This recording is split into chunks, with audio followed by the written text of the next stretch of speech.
look at how can we develop our resources at low cost. We look at use the opportunity to talk about how we're moving and developing oil and gas in Africa. There's a lot of pressure on our industry now because of climate change, energy transition, low carbon world.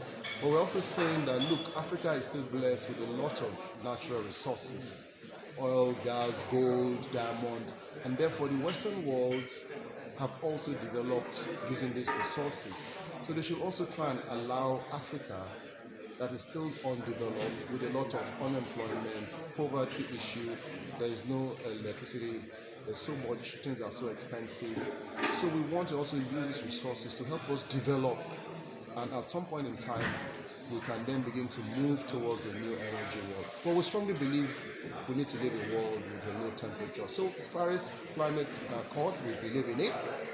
We believe in energy transition. We believe that the future will be a mix of all kinds of energy sources, from fossil fuel to renewables, but let Africa grow, let Africa develop, let Africa become economically empowered, let Africa become a continent where we're not depending on handouts or aids. We want to take our destiny to our hand and make this continent great, because this continent is blessed with so much population, big markets, big resources, amazing people, and amazing weather.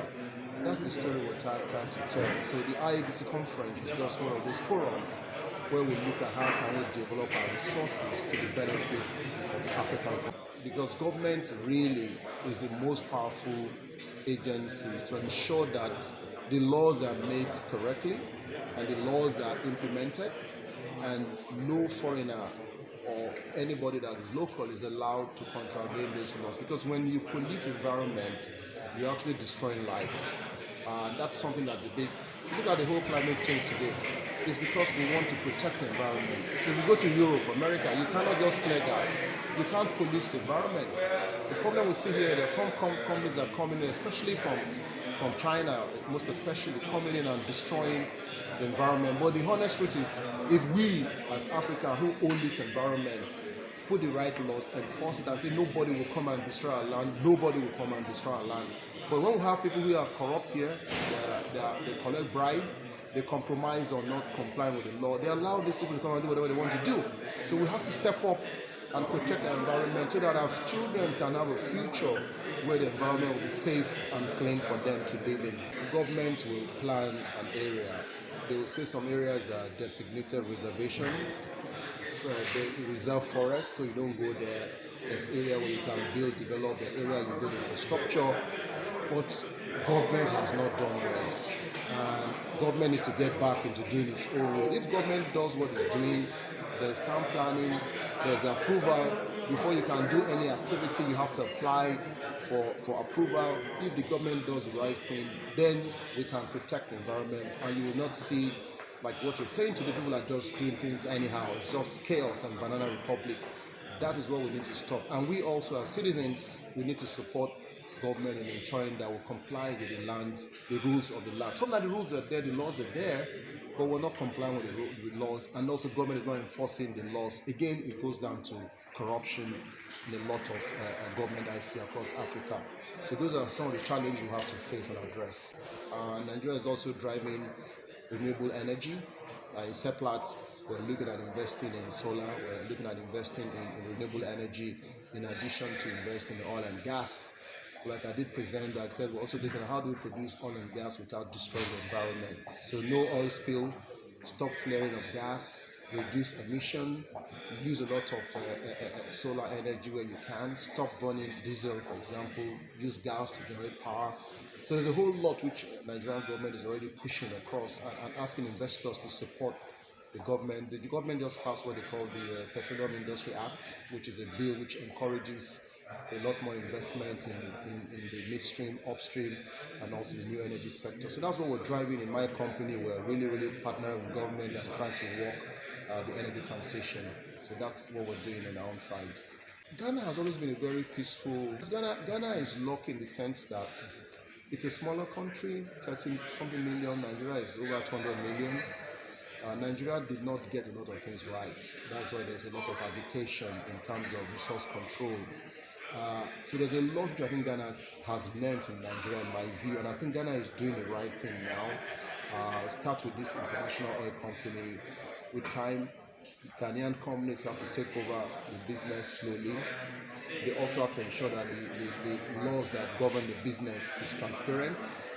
It's such that you can employ a lot of local people, local content, and also ensure the resources is used to develop the country, not into people's account. That's one thing. Nigeria suffered a lot from corruption, where all this money goes into people's account, and then the people who are where the oil is produced are then fighting, agitating government, carrying rifles, fighting the government. Those are things Ghana must not allow to happen, because they will have learned a lot of things, which we got it right. But the biggest aspect is that corruption. If they can stop corruption, as you sell the oil, use the money to develop the country, build infrastructure, build schools, develop your people, everybody will be happy, everybody will benefit from it, everybody will be employed, there will be prosperity, then there will be no need to fight anybody. That's the problem we have, that the way we started, we did not get some of the foundation. Now we're learning the very hard way, and it's very hard to correct some things after it's gone wrong. I think Ghana is on the right path. I've been to a lot of conferences, I've seen how the Ghana oil and gas business is developing. I'm actually very, very pleased, and I think they're going to get it right and learn and do better than Nigeria, in my view. We have to really stop the Dutch disease, and the way we can do that is you can look at the Middle East has done this very well. So what the Middle East has done is they take money from oil and gas and they invest in other sectors. They invest in tourism, in manufacturing, and a lot of other sectors. So that way you're not dependent in oil and gas. And each time oil price goes down, everybody shuts down. So if you diversify your economy by taking that money that's coming out of oil and gas and invest it in agriculture, in manufacturing, in technology, all sort of sectors, then you have a more balanced ecosystem. So you don't rely too much on oil and gas. And that's the problem a lot of countries in Africa face, that when there's a lot of money made in oil and gas, they're not diversifying the economy, and each time that oil price goes down, everybody else shuts down, and the economy goes into recession. And that is what we're trying to avoid with the Dutch disease. You got to open up your economy to all. There's so many sectors. There are a lot of countries that don't have oil and gas. If you look at the world, some of the most advanced economy today, they don't even have any oil and gas, but they have human capital. Look at Singapore. Singapore doesn't have oil and gas, but Singapore has the biggest ship building facility. They have the industrialization, the manufacturing. There's all sorts. I think that is what I think we have to do to avoid and get rid of this Dutch disease, in my opinion. So local content is not about an international company coming, bring you as a Ghanaian partner, and they give you 2%, and they keep doing the work, and they take the money back abroad. Local content is for this international company to come, invest, build industry here, build factories, build institutions. That is what is sustainable. That's what's going to grow the Ghanaian economy, so that even when they have gone, you have those businesses running. So that's the problem we see with local content across Africa, not just Nigeria today, that some countries focus on just short-term gains, get a bit of a markup, and they're not building capacity, they're not investing in countries. So that's one area I think Ghana has to look at very well, to look at. You cannot build capacity everywhere across, but there's some areas you can look at. You can build capacity, maybe manufacturing of steel pipes, of tubulars, all sorts of industry you can create, so that even when oil and gas goes, or these companies goes, those industries are going to keep driving the Ghanaian economy. That is where we need to get local content. Towards greener energy, we are trying to build renewables, cut down emissions, reduce CO2. Right? We are trying to preserve the environment. So this conference is discussing ways we can improve our operations to reduce the emission of carbon dioxide into the atmosphere, and also to reduce our dependence on fossil fuels. We want to begin to look at other options of renewable energy that will save the environment and also improve our operations. As a Nigerian, I would want to encourage our government to not only state policies regarding renewable energies, but to see that these policies are carried through. So at the end of the day, the message on going to green will not just be in the books, but will become reality. All right, there needs to be a plan, there needs to be a procedure, not just individuals mining and not respecting the environment. So if there's a standard of operation in place, I think that will help to make the industry better. So the It's been a fantastic conference. We've had some great speakers today. We've covered a range of topics from technical topics around field development to sustainability, making drilling greener, and then across the training piece, talking about how people can do training during lockdown. I think a key takeaway that I've had from today is the common theme of sustainability in the presentations, and particularly about in ESG, environmental, social and governance, the very clear theme coming through that the social piece must be met in Africa, that economic development and raising of living standards and development of local content and capacity is absolutely key in the business, and that companies in the business need to support that, and that we need to work together. Everybody needs to work together. The companies, the governments with stable fiscal regimes, and the oil companies, the service companies and the governments all need to work together to deliver for the country. Local companies are being engaged to provide the services that they're doing. What we would like to see more of, though, is more capital being given to them to actually start operating at world-class levels.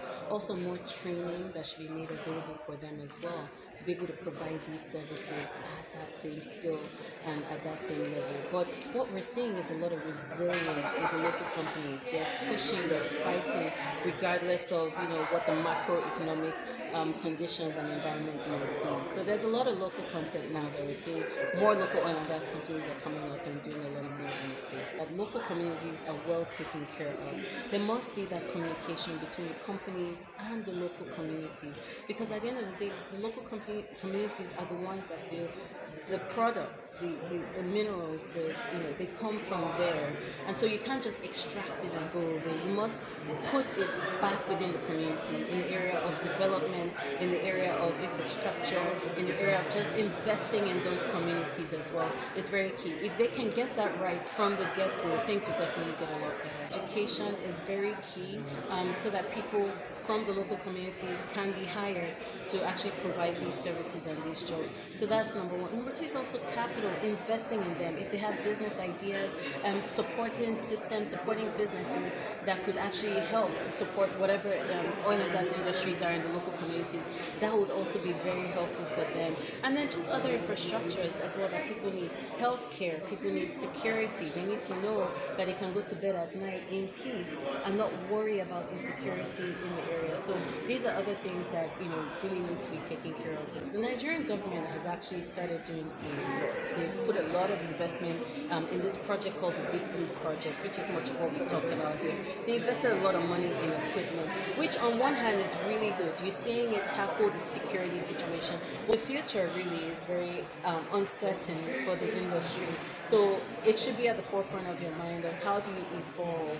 How are you going to move with the changing trends that we're seeing, the changing times? And just don't forget, if you're going to operate successfully, you must make sure you're taking care of your local communities as well, where you're operating, and that will really help you be successful in what you're doing.